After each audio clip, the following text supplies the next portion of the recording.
Latitude measures how far north or south you are from the equator, which sits at 0 degrees. It ranges from 0 degrees at the equator to 90 degrees at the north or south poles. These lines are called parallels. Longitude measures how far east or west you are from the prime meridian, which passes through Greenwich, England. It ranges from 0 to 180 degrees east or west. Unlike latitude, these meridians all meet at the poles. Difference of latitude, or DLAT, is the angular distance between two latitudes. It tells you how far north or south you've traveled. If you're in the same hemisphere, subtract the values. If you're in opposite hemispheres, add them together. Difference of longitude, or DLong, is the angular distance between two meridians. The same calculation rules apply here. Watch out for the over-the-back rule.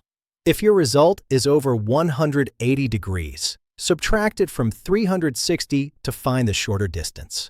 Thank you for watching this video.